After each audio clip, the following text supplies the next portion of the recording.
Dans la construction, on a des surcoûts. En fait, ça s'appelle des CNQ, des coûts de non-qualité.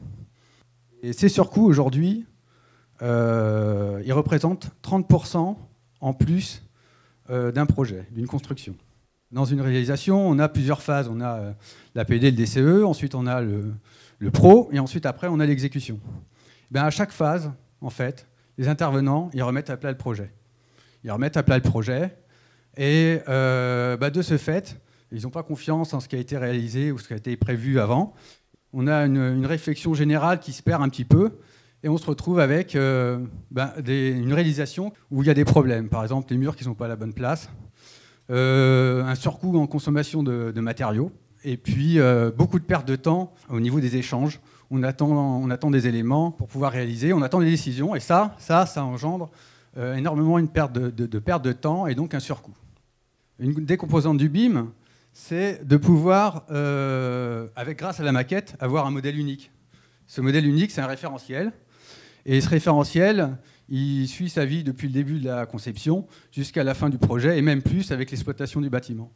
Et ce modèle unique, ce référentiel, en fait, ça permet en fait d'avoir une linéarité dans le projet, et donc de diminuer les coûts. Le BIM, c'est avant tout un processus. C'est un ensemble de gestion de projet reposant sur le travail collaboratif. Ça, c'est un terme qui est très important dans le BIM. Les différents acteurs autour d'une maquette numérique du projet qui contient la géométrie, la sémantique, les murs, les fenêtres, et des informations associées à ces objets. La composition des murs, les références, des équipements, bref, tout au long du cycle de vie de l'ouvrage. Et en fait, on se rend compte que le BIM, c'est effectivement la mise en place de logiciels, d'outils informatiques, des courbes, des calculs, mais c'est surtout des échanges entre les gens. C'est une compréhension entre les gens et c'est de la stratégie. Le BIM en France, comme vous pouvez le voir, c'est assez récent, mais bon, on a appris des autres, mais finalement, on n'est pas si mal que ça. La France, elle a pris le parti de ne pas contraindre les entreprises. Aujourd'hui, on laisse faire les gens à leur rythme. Le but, c'est pas d'imposer les choses. Le tissu des entreprises, il est très peu équipé en numérique. Et donc ça, c'est un gros problème. Parce qu'en fait, les entreprises, c'est quoi? C'est 1-2 personnes. C'est des artisans. Et ces gens-là, aujourd'hui, ils utilisent bien leur téléphone, mais ils n'ont pas forcément d'ordinateur. Alors on peut imaginer les conséquences quand on va leur demander, ou s'ils devaient s'équiper, se former, acheter le logiciel.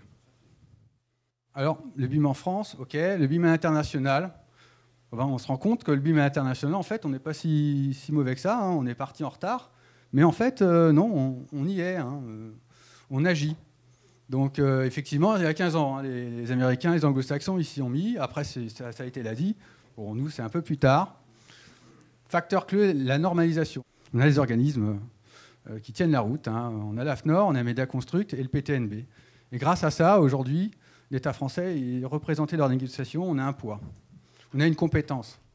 On a des gens, Mediaconstruct, qui fait des recherches et qui essayent de monter en compétence ce fichier et d'harmoniser l'interopérabilité entre les différents logiciels. Et là, en France, grâce à Mediaconstruct, nous, on met en place une bibliothèque où dedans, il va y avoir les éléments plus ou moins précis suivant le projet, où on pourra aller chercher. Le BIM Manager, c'est un personnage un peu central hein, dans le processus BIM. C'est même carrément un nouveau métier. Hein. Le but, c'est de mettre en relation les acteurs, c'est-à-dire les compétences de chacun, de mettre en relation et d'en tirer, on va dire, la quintessence. Ce serait l'idéal.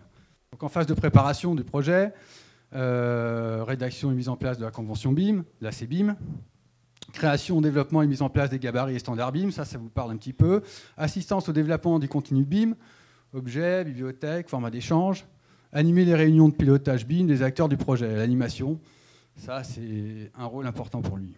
En phase de production, la maquette numérique, gestion des maquettes numériques, bon, ça c'est technique, garant des processus d'interopérabilité, support BIM pour les acteurs du projet et assistance BIM pour la coordination de projet. Nous, l'intérêt, c'est que, par rapport aux différents projets qu'on a, c'est que le manager BIM il puisse un peu Le but, c'est qu'on puisse avoir quelqu'un qui puisse gérer un peu les équipes. Parce que vous n'êtes pas sans savoir qu'aujourd'hui, on travaille avec, bien entendu, on a des gens de Reims, on a des gens du Maroc. Tout ça, il faut mettre en musique vis-à-vis des projets. Et demain, l'avenir, avec le processus BIM, avec le BIM, il va falloir qu'on s'y attaque. C'est un des enjeux majeurs d'ailleurs de Phosphoris, c'est de faire collaborer, de faire fonctionner un peu tout ça vis-à-vis de tout le monde, avec des équipes, des compétences différentes, des mentalités différentes, des habitudes différentes. Le travail en équipe, c'est pas si simple, et c'est un métier, et donc je pense que ça sera... C'est ce qu'il y a de plus beau, c'est ce qu'il y a de plus dense, et donc je pense que ça fera l'objet d'un nouvel exposé.